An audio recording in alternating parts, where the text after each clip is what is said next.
नमस्कार मैत्रिणींनो, आज आपण बनवूयात मेथीचे धपाटे। त्यासाठी लागणारे साहित्य पाहूयात। एक मोठी वाटी ज्वारीचे पीठ, गव्हाचे पीठ, बेसन पीठ, ओवा, तीळ, मीठ आणि हळदी।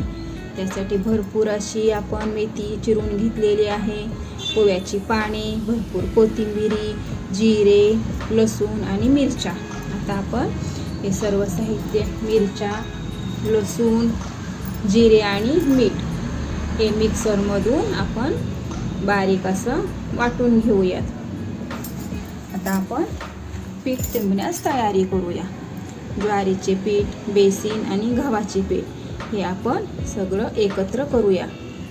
हळदी आणि आपण वाटून घेतलेला ठेचा आणि ओवा हातावर चोळून घ्या, त्यामुळे आपल्याला धपाट्याला छान टेस्ट लागते। वरतून आपण तीळ घालूया, भरपूर अशी मेथी घातलेली आहे आणि आपण जे वाटण बनवलं होतं ते पण आपण याच्यात घालूया।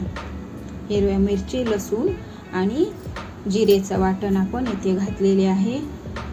भरपूर असे आपल्याला जेवढे तिखट पाहिजेत धपाटे तेवढे आपण वाटण घालू शकता।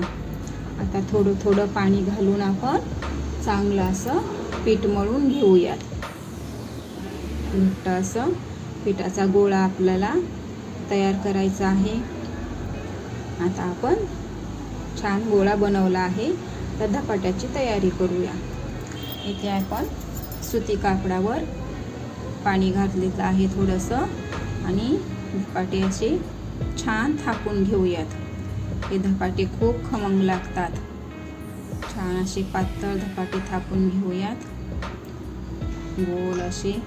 वरतून आपण चवीसाठी तीळ घातलेले आहेत, त्यामुळे धपाटे चवीला अप्रतिम लागतात। आणि वरतून आपण थोडंसं तेल लावूया, जेणेकरून आपले धपाटे इजी उलटले जातील।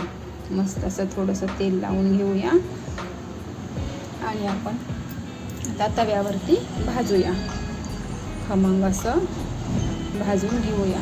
बघा धपाटे किती छान दिसत आहेत, एकदम टेस्टी लागतात। सर्व धपाटे करून झालेले आहेत। रेसिपी आवडली तर नक्की करून बघा, खूप अप्रतिम टेस्टी लागते। आवडल्यास लाईक, शेअर आणि सबस्क्राईब करा।